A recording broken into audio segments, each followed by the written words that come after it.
ராஜா from Coimbatore, சாந்தி ரவிக்குமார், மகா சுரேந்திர கோவிந்தா அவர்கள், திரு Vijay Prabhakaran sir அவர்கள், பிருத்திவிராஜ் சார் அவர்கள், ராஜன் சார் அவர்கள், அனைவருக்கும் வணக்கம். சார் வணக்கம் சார். வணக்கம் வணக்கம் வணக்கம் வணக்கம் சார். வணக்கம் சார். வணக்கம் வணக்கம் சார். வணக்கம் சார்.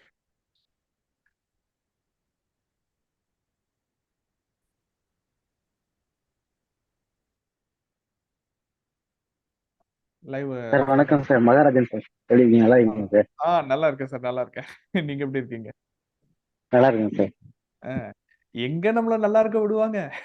அப்பப்ப ஏதாச்சும் பஞ்சாயத்து கிளப்பிக்கிட்டே இருப்பாங்க. அதுக்கு நம்ம சலிச்சவர்கள் தானே சார், நம்மளும் போட்டு பார்த்தோம். பழகிடுச்சுங்க. ஏதோ சொல்லுவானே, ஏதோ ஒருத்தர் 2 பேர் அடிச்சா பரவாயில்ல, வரமுன்னா அடிச்சுக்கிட்டே இருந்தா எல்லாரையும் மிதிச்சிடலாம் சார், பயப்படாதீங்க. நம்மளுக்கு சக்தி இருக்குல்ல, நம்மளும் மோதி ஈக்குவலா மோதி பார்த்துடலாம் சார். விடுற மாதிரி எல்லாம் இல்ல. இல்ல ஓரளவுக்கு மேல அந்த அந்த அடித்தடி மேல இருக்கிற மரியாதையே போயிடுது. ஆமா, அதுக்குன்னு ஒரு வேல்யூ இருக்குல்ல, எதுக்கு நம்ம ஜஸ்டிஃபை பண்ணணும்னு ஒரு வேல்யூ இருக்குல்ல. ஓரளவுக்கு மேல ஆயிடுச்சுன்னு வச்சுக்கோங்களேன், உங்களுக்கு எல்லாம் போய் ஜஸ்டிஃபை எல்லாம் பண்ணிட்டு இருக்க முடியுமா மனுஷன், போங்க போங்க, நான் அடிச்சு விடுங்கிற மாதிரி ஆயிடுச்சு. பாதி மக்கள் இந்த பக்கம், பாதி மக்கள் அந்த பக்கம் இருக்கிறாங்க. புரிஞ்சவங்க பாதி பேர் அந்த பக்கம், புரியாதவங்க பாதி பேர் இந்த பக்கம் அப்படின்னு கலந்து இருக்கிறதுனால நம்மளால ஒரு இது பண்ண முடியல. இல்ல, அது என்ன கான்செப்ட்னு பாத்தீங்கன்னா, ஒரு படத்துல கூட ஒரு டயலாக் கொண்டு வரும். அதாவது உண்மை இருக்குல்ல, உண்மை வந்து நடக்குமா, பொய் வந்து பறக்குமா.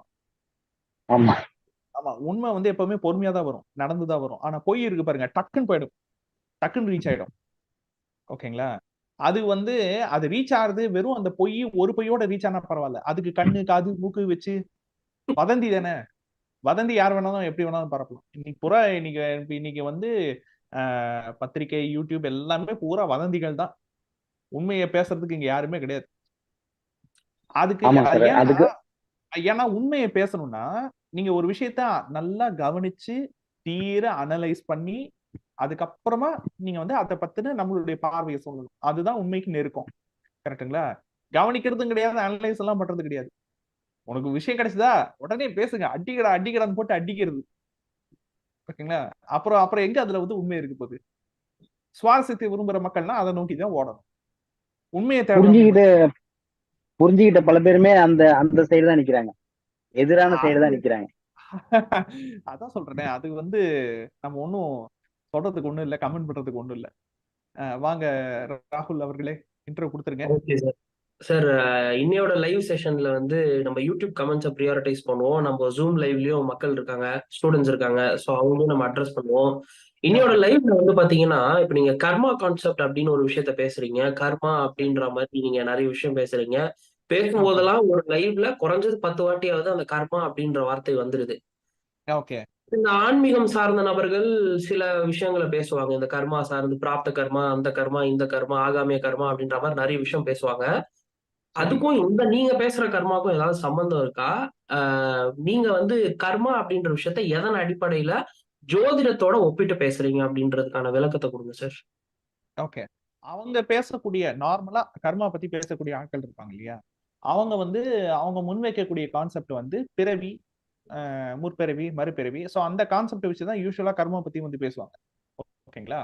ஆனா அவங்க கர்மா பத்தி பேசுறதுக்கும் நம்ம கர்மா பத்தி பேசுறதுக்கும் இருக்கக்கூடிய ஒரே ஒரு ரொம்ப அதிமுக்கியமான வித்தியாசம், இதை மக்களுக்கு தெரிஞ்சே ஆகணும். ஓகேங்களா? அந்த முக்கியமான வித்தியாசம் என்னன்னா, நாம கர்மாவை ஜாதகத்துல பரம்பரையினுடைய தொடர்ச்சி இருக்கு இல்லையா, அதுல டிரைவ் பண்றோம். சும்மா வெறும் வந்து நமக்கு வந்து முற்பிறவி, நீங்க முற்பிறவில செஞ்ச பாவம் புண்ணியம் அப்படின்னு சொல்லிட்டு நம்ம வெறும் சார், இது ஆடியன்ஸா இருக்கிறவங்க கொஞ்சம் மியூட் பண்ணிக்கோங்க. ஓகேங்களா? டவுட் கேட்கிற டைம் வரும், அப்ப நான் சொல்றேன், ஒவ்வொருத்தரா வந்து ஹேண்ட்ஸ் ரைஸ் பண்ணிட்டு அன்மியூட் பண்ணிட்டு கேட்கலாம். சரிங்களா? சரி, இப்ப நம்ம டாபிக் உள்ள போவோம். மத்தவங்க பேசக்கூடிய அந்த கர்மா அப்படின்ற விஷயத்துக்கும் நம்ம பேசக்கூடிய நம்ம டிஎன்ஏ அஸ்ட்ராலஜில நம்ம பேசக்கூடிய கர்ம பதிவு அப்படின்ற விஷயத்துக்கும் ஒரே மெயின் வித்தியாசம் என்ன அப்படின்னா, மத்தவங்க பேசுற கர்மால நீங்க வந்து ரெஃபரன்ஸ் எடுக்க முடியாது. என்ன ரெஃபரன்ஸ் எடுக்க முடியாது? முற்பிறவிக்கு போய் யாரும் போய் பார்த்து இவங்க என்ன பண்ணாங்க, ஏது பண்ணாங்க, அந்த ரெஃபரன்ஸ் எல்லாம் நீங்க எடுக்க முடியாது. ஓகேங்களா? ஏன்னா அது ஹைபோதேசிஸ். அது வந்து ஆஹ், உண்மையும் இல்ல, பொய்யும் இல்ல, ரெண்டுத்துக்கு நடுவுல இருக்குது. ஓகேங்களா? சோ அடுத்த பிறவி என்னவாயிருக்கும் அதுவும் தெரியாது. அது ஆன்ம நிலையில இருக்கக்கூடிய ஆன்மாங்களுக்கு தான் தெரியும். உயிரோட இருக்கக்கூடிய மனுஷங்க, அந்த கான்சியஸா இருக்கக்கூடிய மனிதர்களுக்கு அது தெரியாது. அது அவங்களால அதை உணரவும் முடியாது. ஓகே. ஆனா இப்ப நம்ம பேசக்கூடிய கான்செப்ட், கர்மா கான்செப்ட், கர்ம பதிவு கான்செப்ட் இருக்கு இல்லையா? அது ஜாதகத்திலயும் சரி, வாழ்க்கைக்கும் சரி, நம்ம பேசக்கூடிய கர்ம பதிவு கான்செப்ட் எல்லாம் என்னன்னா, பரம்பரையாக வந்திருக்கக்கூடிய பதிவுகள், பரம்பரையில நடக்கக்கூடிய நிகழ்வுகள். ஓகேங்களா?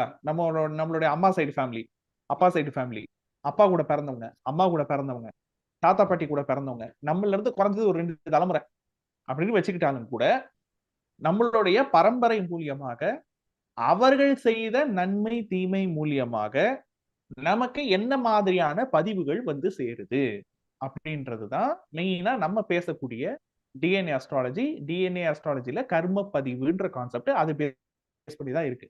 அப்போ நீங்க கேட்கலாம், சார் இப்ப இதுக்கும் முற்பிறவிக்கும் சம்பந்தம் இல்லையா? இருக்கு, இல்லாமலாம் இல்ல. ஆனா முற்பிறவின்றது ஜஸ்ட் ஒரு கனெக்டிங் டாட் தான். ஜஸ்ட் ஒரு கனெக்டிங் டாட் தான். முற்பிறவியை நீங்க வந்து ரெஃபரன்ஸா எடுத்து நீங்க செக் பண்ண முடியாது. ஆனா பரம்பரையை உங்களால செக் பண்ண முடியும். பரம்பரை நீங்க வந்து ஈஸியா செக் பண்ணிட முடியும்ல. இப்போ ஒரு திருவாதிரை நட்சத்திரம், சித்திரை நட்சத்திரம், திருவோண நட்சத்திரத்துல பிறந்திருக்காங்கன்னா, அந்த குடும்பத்துல பரம்பரையில யூட்ரஸ் சம்பந்தப்பட்ட ஆரோக்கிய கோளாறு, கிட்னி சம்பந்தப்பட்ட ஆரோக்கிய கோளாறு, யூரினரி இன்ஃபெக்ஷன் சம்பந்தப்பட்ட ஆரோக்கிய கோளாறு, பெண்களுக்கு திருவாதிரை, சித்திரை, திருவோண நட்சத்திரத்துல அந்த குடும்பத்துல பிறந்த பெண்களுக்கு நடந்த அநீதி, கணவர்கள் மூலியமாக, ஆண்கள் மூலியமாக, தகப்பனார் மூலியமாக பெண்கள் வந்து மரியாதை குறைவாக நடத்தப்படுவது, ஒதுக்கப்படுவது, ஒடுக்கப்படுவது, பெண்களுக்கு நடக்கக்கூடிய சமூக அநீதின்னு இருக்கு இல்லையா? அது நடந்த குடும்பம் எப்படி இப்படி எல்லாம் நடந்திருக்கின்றத நீங்க ரெஃபரன்ஸா செக் பண்ண முடியும். ஒரு திருவாதிரை நட்சத்திரம், திருவோணம், சித்திரை நட்சத்திரத்துல பிறந்த குடும்பத்துல அப்போ அவங்க பரம்பரையில பெண்கள் கஷ்டப்பட்டு இருந்திருக்காங்க, பெண்கள் திருமண வாழ்க்கையில சந்தோஷமா இல்ல அப்படின்னு நீங்க கேட்டா பரம்பரையில உங்களால அதை செக் பண்ண முடியும். நம்மளால ரெஃபரன்ஸ் எடுக்க முடியும். ஆனா ஜென்ரலா பேசக்கூடிய அந்த முற்பிறவி அடுத்த பிறவி கான்செப்ட் இருக்குல்ல, அதுக்கு வந்து உங்களுக்கு வந்து ரெஃபரன்ஸ் எடுக்க முடியாது. அன்லெஸ் அவங்க வந்து சம்பந்தப்பட்ட நபருக்கு முற்பிறவி ஞாபகம் வந்து அவர் அந்த தகவலை சொல்லி அந்த தகவல் ஆத்தென்டிகேட்டடா இருக்கான்னு சம்பந்தப்பட்டவங்க அந்த இடத்துல போய் கிராஸ் செக் பண்ணி அதை உறுதி செஞ்சாதான் உண்டு. அந்த மாதிரி உறுதி செய்யவும் செஞ்சிருக்கிறாங்க. பல நாடுகள்ல அது சம்பந்தப்பட்ட ஆராய்ச்சி எல்லாம் நடந்திருக்கு. ஓகேங்களா? பிறவின்ற கான்செப்ட் அதை பத்தின அது வந்து ஹைபோதிசிஸா இருந்தாலும் அதை பத்தின ஆராய்ச்சி பல நாடுகள்ல நடக்குது, பல மதங்கள்ல நடக்குது. ஓகேங்களா? ஆமா, வச்சிருக்கிற பேரு தான் வேற வேற. இப்போ இப்ப நம்ம ஆன்மீகம்னு சொல்றோம் இல்லையா? ஆன்மீகம்னா என்ன? ஆன்மாவை பற்றின அறிவு தான் ஆன்மீகம். ஆன்மான்னா என்ன? கான்சியஸ்னஸ் தான் ஆத்மா. ஓகே. அப்போ இப்ப நம்ம பிறக்கிறோம், இப்ப நம்ம வந்து இந்த பேர்ல இருக்கிறோம். நான் விஷால்ன்ற பேர்ல இருக்கேன், நீங்க ராகுல் சிங்காரவேல்ன்ற பேர்ல இருக்கிறீங்க. ஓகே. இந்த பிறவி முடிஞ்சதுக்கு அப்புறம், நம்ம இறந்ததுக்கு அப்புறமா, முக்தி அடைஞ்சதுக்கு அப்புறமா, அப்படி இல்லைன்னா இந்த பிறவி எடுக்கிறதுக்கு முன்னாடி நம்ம எங்க இருந்து வந்தோம்? உடல் அழியுது. அப்ப இந்த கான்சியஸ் எங்க போகுது? இதுக்கு முன்னாடி எங்க இருந்து வந்துச்சு? அப்படி ஒரு கேள்வி கேட்டு அந்த கேள்விக்குன்னு ஒரு ரிசர்ச் நடக்கும்ல, அதுதான் ஆன்மீகம்.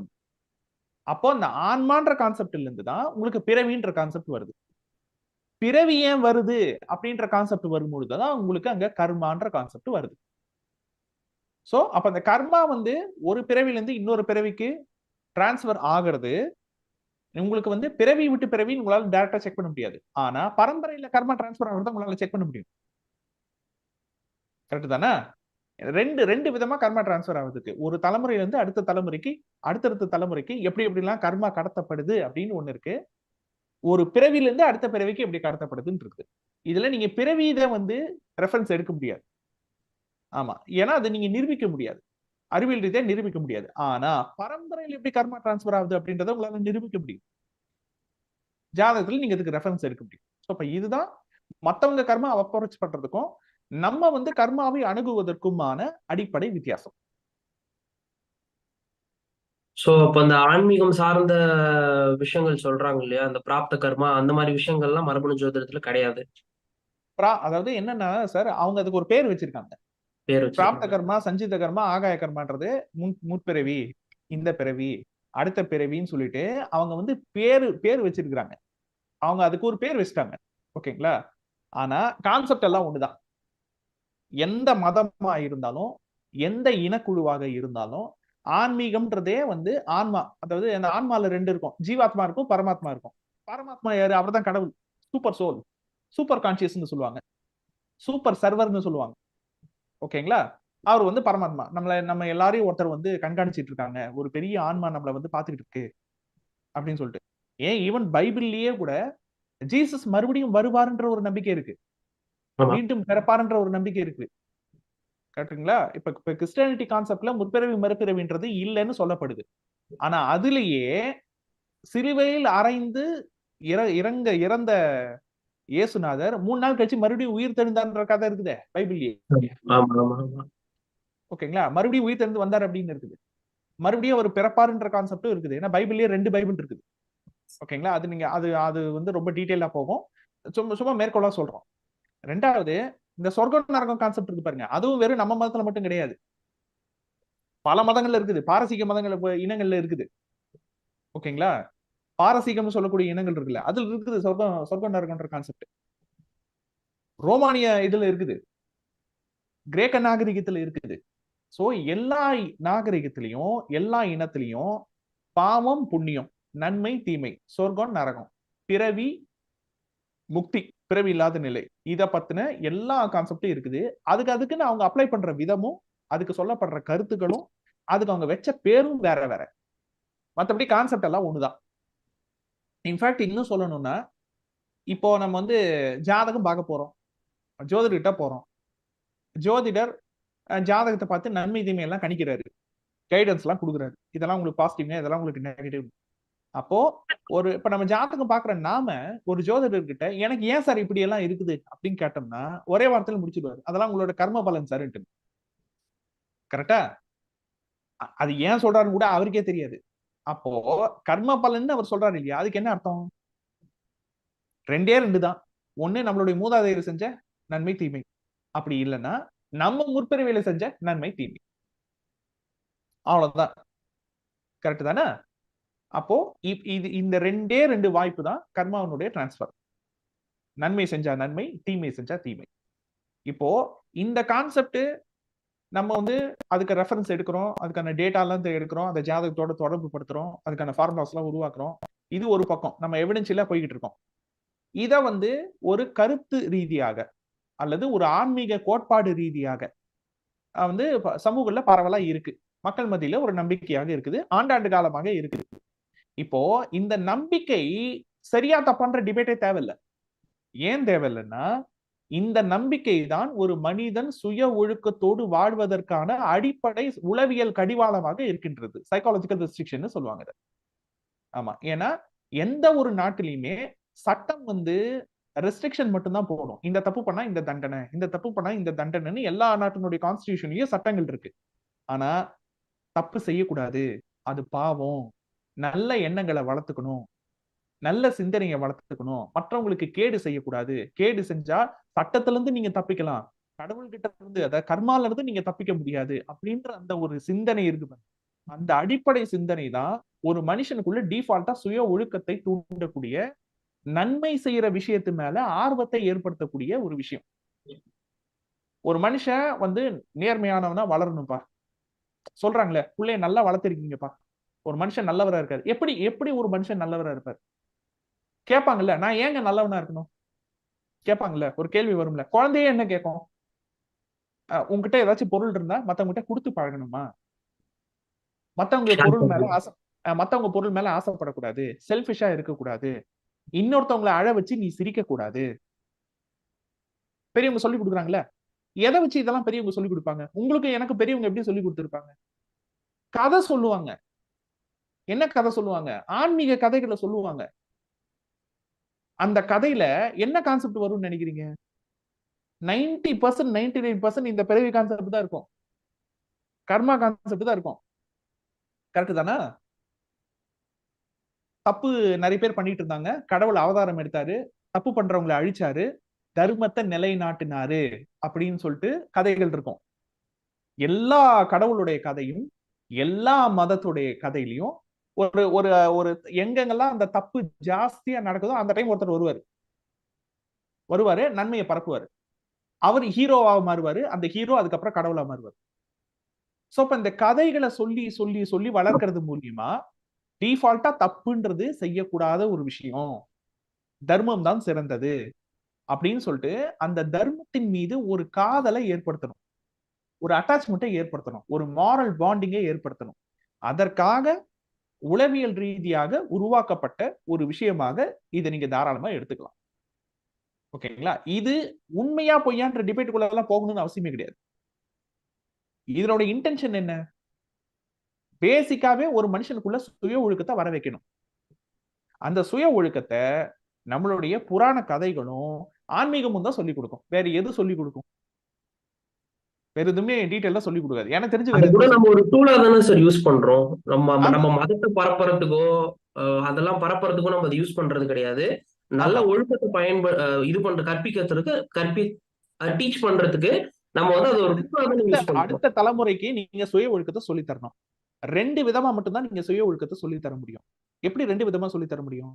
ஒண்ணு ஆன்மீக கதைகள் மூலியமா, புராண கதைகள் மூலியமா சுய ஒழுக்கத்தை நீங்க சொல்லிக் கொடுக்கலாம். அப்படி இல்லைன்னா அவங்கவங்க குலத்துக்குன்னு குலதெய்வம் இருக்கும், அவங்கவங்க குலத்துக்குன்னு மூதாதையர்கள் இருப்பாங்க, அவங்கவங்களுடைய வம்சாவழியில பெரிய பெரிய கேரக்டர்ஸ் இருப்பாங்க. ராஜாவோ படை தளபதியாவோ இருந்தவங்க, ஊருக்கு நல்லது பண்ணவங்க, காவல் தெய்வமா இருந்தவங்க இருப்பாங்க. அது அவங்கவங்களுடைய வரலாறு. அந்த வரலாறை சொல்றது மூலியமா பாரு நம்மளுடைய முன்னோர்கள் இப்படி எல்லாம் இருந்திருக்காங்க, இப்படி எல்லாம் வாழ்ந்திருக்காங்க. சோ அப்ப அவங்க வழியில நாமளும் உண்மையானவங்களா தூயவர்களாக இருக்க வேண்டும் அப்படின்றத சொல்லி சொல்லி வளர்க்க முடியும். ஒண்ணு குலதெய்வ வழிபாடு, குலதெய்வத்தினுடைய வரலாறு, வம்சத்தினுடைய மேன்மை, இது எல்லாத்தையும் சொல்லி நம்ம மூதாதையர்கள் இப்படி பண்பட்டு இருந்திருக்கிறாங்க, இவ்வளவு நாகரிகத்தோடு இருந்திருக்கிறாங்கன்னு சொல்லி நீங்க வந்து வளர்க்க முடியும். அது உண்மையா ஏன்னா குலதெய்வம்லாம் உண்மையா நடந்த வரலாறு.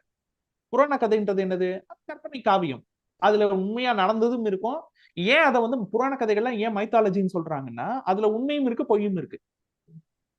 ஓகேங்களா? அதுல இட்டு கட்டின கதையும் இருக்கும், அதே சமயம் உண்மையும் இருக்கும். சோ உண்மை பாதி, கற்பனை பாதி, அது கலந்ததான் உங்களுக்கு வந்து மைத்தாலஜி. அதனால தான் அதை ஃபிக்ஷன் சொல்லிட்டாங்க. ஆனா ஃபிக்ஷன்ல இருந்து நம்ம எடுக்கிறது என்ன? வெறும் மெசேஜ் தான்.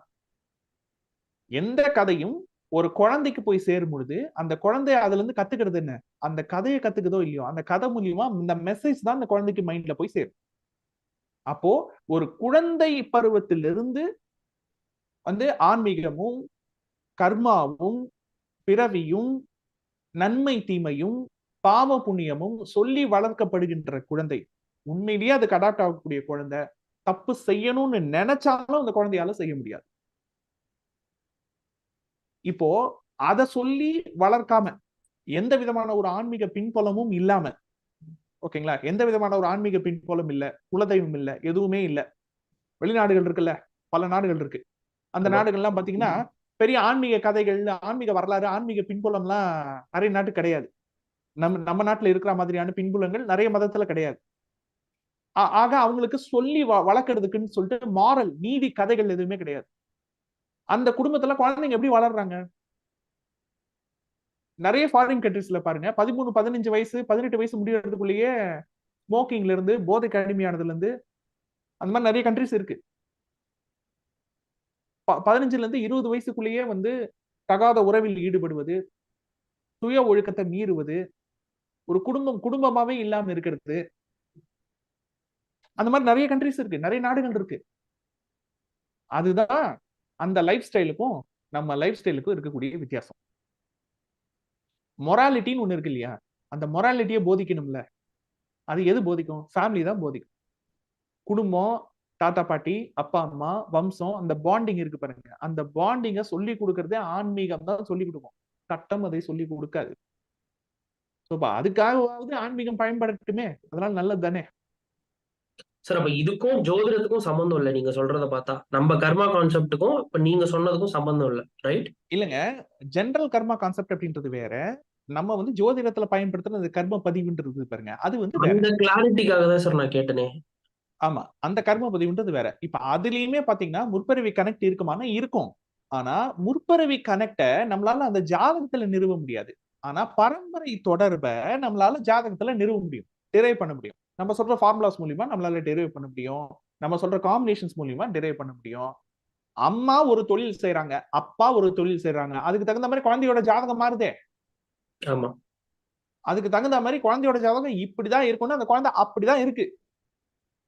ஒண்ணும் இல்ல, இப்போ சமீபமா வந்து ஒரு குழந்தை வந்து பிறந்ததுங்க. ஓகேங்களா? ரொம்ப மிகைப்படுத்தி சொல்லணுன்றதுக்காக நான் சொல்லல. குழந்தை பிறக்கிறதுக்கு முன்னாடியே வந்து நான் வந்து என்ன சொன்னேன்னா, குழந்தையுடைய லக்னம், லக்னாதிபதி. ஓகேங்களா? லக்னம், லக்னாதிபதி அது வந்து சூரியனுடைய கர்மா வாங்கியிருக்கும். 9ஆம் பாவம் சூரியனுடைய கர்மா வாங்கியிருக்கும். இதான் நம்ம சொன்ன ரூல். ஓகேங்களா? அதே மாதிரி வந்து குழந்தையுடைய 2ஆம் வீடு, 2ஆம் பாவம், 6ஆம் பாவம். ஓகேங்களா? 2ஆம் பாவமும் குழந்தையுடைய 6ஆம் பாவமும் சூரியன் கர்மாவும் குரு கர்மாவும் வாங்கியிருக்கும். நம்ம சொன்ன ரூல். ஓகேங்களா? நல்லா கவனிங்க. 1, 9, 2, 6 இது வந்து சூரியன் கர்மா வாங்கியிருக்கும். ராகு கர்மா வாங்கியிருக்கும். குரு கர்மா வாங்கியிருக்கும். இது வந்து நம்ம சொன்ன ரூல். எதை வச்சு சொன்னோம் அப்படின்னு பாத்தீங்கன்னா, ரீசெண்டா பிறந்த ஒரு குழந்தை, அவங்க மனைவி சைடு குடும்பத்துல பிறந்த குழந்தை. அந்த குழந்தையுடைய தாயார் வந்து பாத்தீங்கன்னா மருத்துவத்துறையில இருக்கிறாங்க. ஓகேங்களா? அவங்க இருந்தது வந்து மெடிக்கல் ஃபீல்டு. குழந்தையுடைய தந்தையார் வந்து பாத்தீங்கன்னா யோக கலையை கற்றுக் கொடுக்கிற ஆசிரியராக இருக்கிறார். அது மட்டும் இல்ல, இந்த கர்மா கிளென்சிங் எல்லாம் பண்ணுவாங்கல்ல, உடம்புல டோட்டல் பாடி கிளென்சிங் எல்லாம் பண்ணுவாங்க இல்லையா, அந்த மாதிரி மருத்துவமும் கையாளக்கூடிய நபர். அப்ப யோகா, மருத்துவம் 2யும் வந்து கையாளக்கூடிய நபர். யோகான்னு வந்துருச்சுனாலே குரு கர்மா வந்துரும், சூரியன் கர்மா வந்துரும். கரெக்ட் தானுங்களா? ஓகே. அம்மா ஏற்கனவே மருத்துவத்துறையில் இருக்காங்க. சோ சூரியன் கர்மா. சோ இந்த 2, 6, 1, 9 இது கூட சூரியன் கர்மா சம்பந்தப்படணும் அல்லவா? ஓகேங்களா? பிறந்த குழந்தையோட லக்னம் கும்ப லக்னம். லக்னாதிபதி சனி லக்னத்திலேயே பூரட்டாதி என்ன கர்மாங்க? சூரியன் கர்மா. குழந்தை பிறந்தது கடகராசி, ஆயில்ய நட்சத்திரம். ஆயில்ய நட்சத்திரம் என்ன கர்மா? சூரியன் கர்மா. மறுபடியும் சூரியன் கர்மா. 2ஆம் அதிபதி குரு வந்து எங்க இருக்கிறாருன்னு பாத்தீங்கன்னா ரிஷபத்துல மிருகசீரிஷ நட்சத்திரத்துல இருக்கிறாரு. என்ன கர்மா? குரு கர்மா. அப்போ ஒரு அப்பாவுடைய தொழில், ஒரு அம்மாவுடைய தொழில், ஒரு குழந்தையுடைய ஜாதகம் என்ன கர்மா வாங்கி இருக்கணும், லக்னமும் 9ஆம் பாவமும் 2, 6ஆம் பாவமும் என்ன கர்மா வாங்கி இருக்கணும்ன்றத ஒரு அப்பாவுடைய தொழிலும் அம்மாவுடைய தொழிலும் உத்தியோகமும் முடிவு பண்ணுது. அப்ப அப்படி இருக்கும் பொழுது அந்த தொழில் உத்தியோகத்துல அவங்க நேர்மையா இருக்காங்களா, அப்படி இல்லைன்னா அந்த தொழில் உத்தியோகத்துல அவங்க நேர்மை இல்லாம மக்கள் பணத்தை கொள்ளையடிக்கிறாங்களா அப்படின்றதுக்கான அந்த தாக்கம், அந்த தொழில் மூலியமா அவங்க நல்லது பண்றாங்களா அல்லது அந்த தொழில் மூலியமா சமூகத்துக்கு தீமையை விளைவிக்கிறாங்களா அப்படின்றதுக்கான அந்த பலனும் அந்த குழந்தைக்கு வந்து சேரதானே செய்யும். முற்பகல் செய்யின் பிற்பகல் விளையத்தான் செய்யும். ஓகேங்களா? கர்மா இஸ் a பூமராங் தான். நீங்க ஒத்துக்கிட்டாலும் பூமராங் தான், நீங்க ஒத்துக்கலைன்னாலும் பூமராங் தான். நீங்க என்ன பூமர்னு கூட சொல்லிக்கங்க, அதை பத்தி எல்லாம் எனக்கு எந்த கவலையும் இல்லை. ஓகேங்களா? அனுபவிக்கிறவங்களுக்கு தெரியும். அதுல அனுபவத்தை வளர்க்கிறவங்களுக்கு, எந்த அனுபவமும் இல்லாம கண்டதெல்லாம் பார்த்துட்டு கண்டதை வளர்க்கிற தற்கொலை கூட்டத்துக்கு எல்லாம் எப்படி தெரியும்? இப்போ நம்ம கன்சல்டேஷனுக்கு வரக்கூடிய நபர்களே இப்ப நீங்க இந்த கர்மா கான்செப்ட் பேசுறதுனால எல்லாம் என்ன நினைச்சுக்கிட்டாங்கன்னா, நீங்க வந்து முன் ஜென்மத்தை பத்தி பேசுவீங்க. போன ஜென்மத்துல நான் என்ன தவறு செய்தேன் ஐயா, இந்த ஜென்மத்தில் எனக்கு பரிகாரம் கொடுங்கள், இல்ல நான் என்ன தவறு செஞ்சேன் எந்த சொல்லுங்க. ஊர்ல பிறந்தீங்க, எந்த ஏரியாவுல பிறந்தீங்க, கோடு நம்பர் ரோடு நம்பர் எல்லாம் உட்காந்து சொல்லிக்கிட்டு இருக்கோம் பாருங்க நம்ம கன்சல்டேஷன்ல. அது அது என்ன ஒண்ணு வீடியோ வந்து ஒழுங்கா பார்க்கணும். சரி, அட்லீஸ்ட் வந்து ஒரு இப்ப டிஎன்ஏ அஸ்ட்ராலஜில நம்ம ஆயிரக்கணக்கான வீடியோஸ் பேசியிருக்கிறோம்னா அட்லீஸ்ட் ஒரு 50-100 வீடியோவாவது பார்க்கணும். அது முழுசா பார்க்கணும். ரொம்ப நாள் பார்த்து ஃபாலோ பண்ணியிருக்கணும். டிஎன்ஏ அஸ்ட்ராலஜினா என்ன, அவர் கர்மா கான்செப்ட்னு சொல்றாரு, அந்த கர்மா என்ன கர்மாவை பத்தி பேசுறாரு, அது எப்படி ஜாதகத்தோட அவர் எப்படி சம்பந்தப்படுத்துறாரு இந்த ஹைப்போதீசிஸ் அப்படின்னு சொல்லிட்டு அதை வந்து ஆராய்ச்சி பண்ணணும். அதை பத்தி எந்த ஒரு அடிப்படை அறிவாவது வேணும். எதுவுமே கிடையாது. டைட்டில் பார்க்க வேண்டியது, சும்மா ஒரு 5 செகண்ட் 10 செகண்ட் ஷார்ட்ஸ் வீடியோ பார்க்க வேண்டியது, போடுற ஜோசியருக்கு போன்னு போனை போட வேண்டியது, போனை போட்டு இவங்க என்ன கற்பனை உலகத்தில் இருக்கிறாங்களோ அதை வச்சு கேள்வியா அடுக்க வேண்டியது. அதுதாங்க, வேற ஒண்ணும் கிடையாது. இப்ப கமெண்ட்ல வந்து நிறைய பேர் இந்த இந்த கமெண்ட் நீங்க பேஸ் பண்ணவங்க பார்த்திருப்பீங்க, கர்மா குருமா ஷர்மா உருட்டல்கள் அப்படிம்பாங்க. ஓகேங்களா? எதுக மோனில பேசுறாங்களாம். ஓகேங்களா? நான் என்ன சொல்றேன், அவ்வளோ பெரிய அறிவியல் மேதாவிகள் அப்ப நீங்கெல்லாம் அப்படின்னா, அப்ப நீங்கெல்லாம் வந்து அப்ப அறிவியல் என்னைக்கு கேள்வி கேட்டிருக்கீங்க, சயின்ஸ் என்னைக்கு நீங்க எல்லாம் கேள்வி கேட்டிருக்கீங்க? தெரியாததை தெரிந்து கொள்வதற்கு பேர் தான் அறிவியல். நான் தான் எல்லாம், நான் சொல்றதுதான் அறிவு, நான் சொல்றதுதான் சயின்ஸ், நான் தான் எல்லாம் கடந்த அதிமேதாவின்னு பேசுறதுக்கு பேரு அறிவியல் கிடையாது. கரெக்ட் தானே? அறிவியல் என்னைக்குமே வளர்ந்து கொண்டு இருக்கிற குழந்தை. நேத்து ஒரு கண்டுபிடிப்பு இருக்கும், இன்னைக்கு ஒரு கண்டுபிடிப்பு வரும், நாளைக்கு இன்னொன்னு வரும், வந்துட்டு இது பொய்ன்னு சொல்லிட்டு போயிடும். ஒரு 50 வருஷத்துக்கு முன்னாடி, ஒரு 60 வருஷத்துக்கு முன்னாடி, 70 வருஷத்துக்கு முன்னாடி நமக்கெல்லாம் அறிவியல் சொல்லி வந்த கதை என்ன தெரியுமா? மனித இனம் தோன்றி 2 லட்சம் வருஷம் ஆச்சுன்னு சொன்னாங்க. தெரியுமா? மனுஷ இனம் தோன்றி, அதாவது குரங்குல இருந்து மனிதன் பரிணாம வளர்ச்சி எடுத்து 2 லட்சம் வருஷம் தான் ஆச்சுன்னாங்க. கரெக்ட் தானே?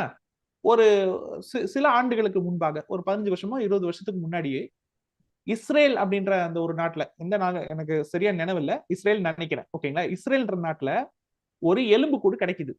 ஆர்கியாலஜிக்கல் சைட் இருக்கு பாருங்க, அவங்க எல்லாம் ரிசர்ச் பண்றாங்க இல்லையா, அவங்களுக்கு ஒரு எலும்பு கூடு கிடைக்குது. அது ஒரு பெண் குழந்தையுடைய எலும்பு கூடு. அந்த பெண் குழந்தைக்கு வந்து வயது வந்து, அவங்க இறக்கும் போது அவங்களுக்கு வயசு எப்படி இருக்கணும், ஒரு 13ல இருந்து 15 வயசுக்குள்ள இருக்கும். 13ல இருந்து 15 வயதுக்கு மதிக்கப்பட்ட ஒரு பெண் குழந்தையினுடைய எலும்பு கூடு கிடைக்குது. மனித எலும்பு கூடு கிடைக்குது. எங்க கிடைக்குதுன்னா இஸ்ரேல் கிடைக்குது.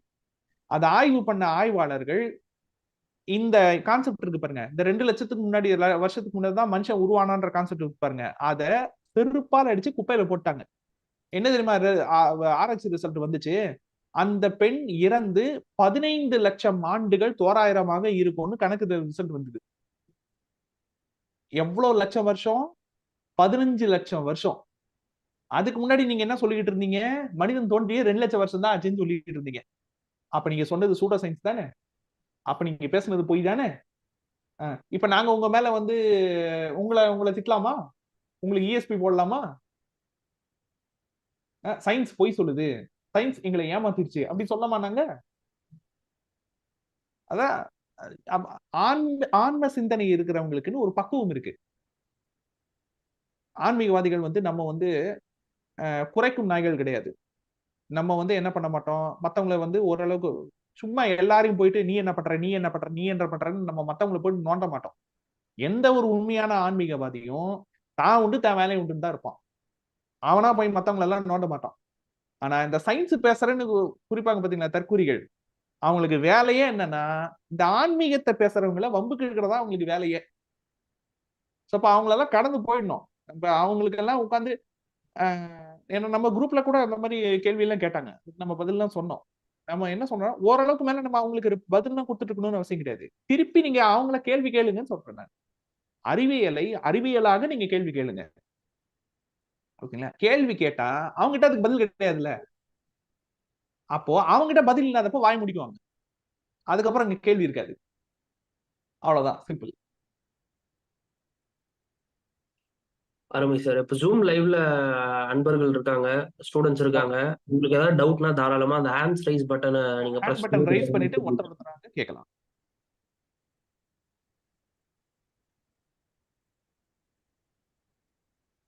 ஜூம்ல இருக்கவங்களுக்கு ஏதாச்சும் டவுட் இருந்துச்சு அப்படின்னா ஹேண்ட் பட்டன் ரைஸ் பண்ணிட்டு ஒருத்தராக கேட்கலாம்.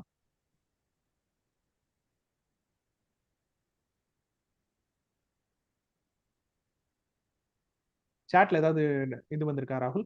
क्वेश्चंस வந்திருக்கா? சுவாமிநாதன் பழனிசாமி அப்படின்றவர் கேட்டிருக்காரு. Completed 2 PhDs, unemployed for more than 7 years, not getting full-time job since April 2016. சரி. அனுஷம் மகர லக்னம் in Avittam, Saturn in Ayilyam, Rahu in 10th house in Chithirai. அவ்வளவுதான் சார் அவர் போட்டிருக்காரு. அனுஷ நட்சத்திரம், லக்னம் வந்து மகர லக்னம், லக்ன புள்ளி வந்து அவிட்டம். அதுக்கப்புறம் என்ன சொன்னாரு, வேற என்ன சொன்னாரு? 10th house in Rahu in 10th house in சித்திரை. ராகு வந்து 10ஆம் வீட்டுல சித்திரை இல்லையா? சரி. இப்ப எதுவுமே 10ஆம் அதிபதி சுக்கிரன் எங்க இருக்கிறாரு, 6ஆம் அதிபதி புதன் எங்க இருக்கிறாரு, எதுவுமே சொல்லாம நான் எப்படி கெரியர் அட்வைஸ் கொடுக்கறது அவருக்கு? சொன்னா முழுசா சொல்லணும்ல. லைவ்ல பாத்துட்டு இருக்கக்கூடிய அன்பர்கள் ஜாதகத்தை ஃபுல்லா போஸ்ட் பண்ணுங்க. தொழில் பத்தி கேக்குறீங்கன்னா 6ஆம் பாவம் அந்த அதிபதி எந்த நட்சத்திரத்துல நிக்குது, 10ஆம் அதிபதி எங்க நிக்குது அப்படின்றத மென்ஷன் பண்ணுங்க. ஓகே. அருண்மொழி அப்படின்றவங்க கேட்டிருக்காங்க sir, 6th and 10th house connect ஆகி இருந்துச்சு அப்படின்னா தொழில் அண்ட் ஜாப் ரெண்டுமே ஒண்ணுன்னு எடுத்துக்கலாமா அப்படின்னு கேட்டிருக்காங்க. 6th and 10th house connect ஆயிருந்துச்சுன்னா தொழில் ஜாப் கிடையாது. எப்படி கனெக்ட் ஆயிருக்குது, எந்தெந்த நட்சத்திரத்துல இருக்கிறாங்க, எந்த வீட்டுல இருக்கிறாங்க, அத எவ்வளவு ஃபேக்டர்ஸ் இருக்கு பார்க்க வேண்டியது. சார் இந்த லோன் எல்லாம் தராங்க இல்லையா சார், சுப்பு அப்படின்ற some private finance company give loan amount against land document. வீட்டு சரி. பத்திரத்தை லோன் தராங்க இல்லையா? ஆமா. This will come under which karma, Guru or செவ்வாய்ன்னு கேட்டிருக்காங்க. லேண்ட் டாக்குமெண்ட்னா உங்களுக்கு செவ்வாய் கர்மா பிளஸ் லோன் கொடுக்கறது வந்து செவ்வாய் வித் குரு அல்லது செவ்வாய் வித் புதன். செவ்வாய் வித் குரு, செவ்வாய் வித் புதன், இந்த ரெண்டு கர்மால ஏதாச்சும் ஒண்ணு இருக்கும். செவ்வாய் கர்மா குரு கர்மா காம்பினேஷன், அப்படி இல்லைன்னா செவ்வாய் கர்மா புதன் கர்மா காம்பினேஷன். ஜெயஸ்ரீ வாசுதேவன் அப்படின்றவங்க ஒரு கேள்வி கேட்டிருக்கீங்க. கேள்வியை முழுசா கேளுங்க. கெரியர் ரிலேட்டட் அப்படின்னு போட்டிருக்கீங்க. நான் என்னன்னு சொல்லி கேள்வி கேட்கறது? ம் இந்த கோயில் சம்பந்தப்பட்ட வேலை செய்யறாங்க இல்லையா சார்? ஓகே. கோவில் சம்பந்தப்பட்ட வேலைன்னா கோவில் பராமரிக்கிற வேலையா, கோவில் கட்டுற வேலையா? அவர் அவர் ஜாதகத்தை போட்டு இந்த மாதிரி ஒரு மாதிரி கேள்வி மாதிரி கேட்டிருக்காரு. ஓகே. பட் ஆனா அது கேள்வி இல்ல, முழு கேள்வி இல்ல. பட் ஆனா எனக்கு ஒரு டவுட், இந்த மாதிரி கோயில் சம்பந்தப்பட்ட வேலை செய்யறாங்க இல்லையா, அதெல்லாம் என்ன ஓகே. கர்மா வரும்? கோவில்ல வந்து அர்ச்சகரா இருக்கிறதுன்னு இருக்குது, டிக்கெட் கவுண்டர் போடுறதுன்னு இருக்குது, நிறைய இருக்குது. நீங்க எதை சொல்றீங்க? பராமரிப்பு வேலைன்னு நீங்க எடுத்துக்கலாமே. பராமரிப்பு வேலைன்னா அதாவது கோவில்ல வந்து 3 ஆட்கள் நீங்க பார்க்கலாம் சார். ஒண்ணு அர்ச்சகர் இருப்பாங்க, பூசாரி. ஓகேங்களா, பூசாரி இருப்பாங்க. இன்னொன்னு வந்து இந்த கோவிலை கூட்டி பெருக்கி பராமரிக்கிறாங்கல்ல, அவங்க 2வது ஆட்கள். அது இல்லாம டோக்கன் போடுறவங்க இருப்பாங்கல்ல, இந்த அர்ச்சனை சீட்டு எல்லாத்துக்கும் வந்து கேஷியர், அந்த கோவிலுக்கான நிதியை மெயின்டைன் பண்றவங்க. இதுல வந்து கோவில் அர்ச்சகர் இருப்பாங்க இல்லையா, அதாவது வெறும் அந்த ஆன்மீகத்துக்கான பணியை மட்டும் செய்பவர். அவருக்கு வந்து பாத்தீங்கன்னா வெறும் குரு கர்மா போதும். இந்த கேஷியரா இருப்பாங்க இல்லையா, அவங்களுக்கு புதன் கர்மா குரு கர்மா இந்த இந்த ரெண்டுத்தினுடைய கலவையும் இருக்கும். அதை மெயின்டைன் பண்றாங்கல்ல, கூட்டி பெருக்கி சுத்தம் பண்றாங்க இல்லையா, அவங்களுக்கு வந்து குரு கர்மாவோட சனி கர்மா இருக்கும். எப்பவுமே சுத்தம் செய்வது சனி கர்மா தான். அதனாலதான் சனி கர்மகாரகன். ஹேமா நரசிம்மன் அப்படின்றவங்க கேட்டிருக்காங்க. வணக்கம் சார், மை சன் ஹஸ் 2 நீச்சம் planets. Is it bad? He has Mangal in Pushya and Sukran in Uttram. He is Rishabha Lagna, Lagna point in Kritika, Moon and Guru in Mangal அதாவது செவ்வாய் வந்து பூச நட்சத்திரத்துல இருக்கிறாங்க. அதுக்கப்புறம் ஆமா. அதுக்கப்புறம் Sukran in Uttram. Okay. He is Rishabha Lagna, Lagna point in Kritika, Moon and Guru in Bharani, Sani also in Uttram. சரி, என்ன கேள்வி கேக்குறாங்க? பிரதானமா அவங்க கேக்குறது 2 நீச்ச கிரகம் இருக்கு, இது கெட்டதா அப்படின்னு கேக்குறாங்க. கெட்டதெல்லாம் ஒண்ணும் இல்லைங்க. இதுல நல்லதும் இல்ல கெட்டதும் இல்ல, அவ்வளவுதான். நீச்ச கிரகத்தால நமக்கு தொந்தரவு கிடையாது, அதே சமயம் உதவியும் கிடையாது. உச்ச கிரகத்தால உதவியும் கிடைக்கும், அதே சமயம் அந்த ஒரு அழுத்தம்னு சொல்லுவாங்கல்ல, நம்மள ஆதிக்கம் செலுத்துறது, நம்மள கண்ட்ரோல் பண்ணி நம்ம தலைமையில ஏறி உட்கார்றதுன்றது, அதெல்லாம் வந்து செய்யறதெல்லாம் உச்ச கிரகம் தான். நீச்ச கிரகம் அதெல்லாம் பண்ணாது, சப்போர்ட்டும் பண்ணாது, அதே சமயம் இடைஞ்சலும் பண்ணாது. இவ்வளவுதான் டெஃபினேஷன். சார், இப்போ அந்த சுக்கிரன் நிறைய பேருக்கு உச்சமா இருக்கிறத நம்மளால பார்க்க முடியுது. சோ அவங்கள என்ன மாதிரியான பிரச்சனையை ஃபேஸ் பண்ற மாதிரி நீங்க அப்சர்வ் பண்ணிருக்கீங்க? ஜெனரல் சுக்கிரன், அது என்ன லக்னமா வேணாலும் இருக்கலாம். ஜெனரலா சுக்கிரன் உச்சமா இருக்குல்ல? ஜெனரலா சுக்கிரன் உச்சம்ன்றது கிடையாது. அது வந்து இப்போ நீங்களே மீன லக்னமா இருந்தாதான் அதுக்கு இம்பாக்ட் எல்லாம். ஓகேங்களா, ஏன்னா மீன லக்னத்துக்கு 3ஆம் அதிபதி சுக்கிரன், கரெக்ட் தானே? ஆமா. ஜெனரலா சுக்கிரன் உச்சமா இருக்கிறவங்களுக்கு நான் வந்து பாக்குறது என்னன்னா, 2 பேர்ல யாராச்சும் ஒருத்தருக்கு, ஒண்ணு சம்பந்தப்பட்ட இந்த ஜாதகருக்கு அல்லது ஆப்போனன்ட்டுக்கு, அவங்களுக்கு வந்து தாம்பத்தியத்துல பெரிய இன்ட்ரெஸ்ட் இல்ல. 2 பேர்ல யாராச்சும் ஒருத்தருக்கு, ஓகேங்களா, இன்ட்ரெஸ்ட் இல்ல. 2 பேர்னா ஹஸ்பண்ட் அண்ட் வைஃப் சொல்றீங்களா? Husband wife. ஓகேங்களா, 2 பேர்ல யாராச்சும் ஒருத்தருக்கு தாம்பத்தியத்துல பெரிய ஒரு நாட்டமோ பெரிய ஒரு பாண்டிங்கோ அவங்களுக்கு இல்ல. அத வந்து இன்னொருத்தவங்களால வந்து அதை பேலன்ஸ் பண்ண முடியாது. ஓகே. இன்னொருத்தவங்களால அதை வந்து பேலன்ஸ் பண்ண முடியாது. இவங்க இவங்க விரும்பாத டைம்ல அவங்க விரும்புறது, அதனால சில கிளாஷஸ் நடக்கும்ல. ஆமா ஆமா ஆமா, அது இயல்பு தானே. அது வந்து இந்த சுக்கிரன் உச்சமா இருக்கிறவங்களுடைய அந்த வீடுகள்ல, அந்த குடும்பங்கள்ல வந்து அது கொஞ்சம் அதனுடைய சதவிகிதம் கொஞ்சம் ஜாஸ்தி. ஓகேங்களா, ஆனா எல்லாரும் இந்த கம்ப்ளைண்ட் யார் தெரியுமா சொல்லுவாங்க? நீச்ச சுக்கிரனுக்கு தான் சொல்லுவாங்க. நீச்ச சுக்கிரனுக்கு அந்த கம்ப்ளைண்ட் கிடையாது, உச்ச சுக்கிரனுக்கு தான் அந்த கம்ப்ளைண்ட். ஓகேங்களா, எந்த ஒரு விஷயம் அளவுக்கு அதிகமா இருந்தாலும் அதுவும் டென்ஷன் தான். ஆமா சார். ஆமா, அது வந்து அளவுக்கு குறைவா இருந்தாலும் நம்ம அதுக்கு தகுந்த மாதிரி நம்ம அட்ஜஸ்ட் பண்ணிக்கலாம். சொல்லுவாங்களே, கையில கொஞ்சம் காசு இருந்தா நீ தான் அதுக்கு எஜமானன், கழுத்து வரைக்கும் காசு இருந்தா அதுதான் உனக்கு எஜமானம்பாங்க. எதுவுமே அளவுக்கு உள்ள இருந்துச்சுன்னா அது நம்ம கட்டுப்பாட்டுக்குள்ள இருக்கும். எதுவுமே அளவுக்கு அதிகமாச்சுன்னா அதனுடைய கட்டுப்பாட்டுல நாம இருப்போம். அதை பாதுகாக்கிறதுக்கே நமக்கு 1000 இது தேவைப்படும். கரெக்ட்டுங்களா? சார் நேருஜி அப்படின்றவங்க ஹேண்ட்ஸ் ரைஸ் பண்ணிருக்கீங்க. உங்களோட கேள்வியை நீங்க கேட்கலாம். அன்மியூட் பண்ணிட்டு கேளுங்க சார்.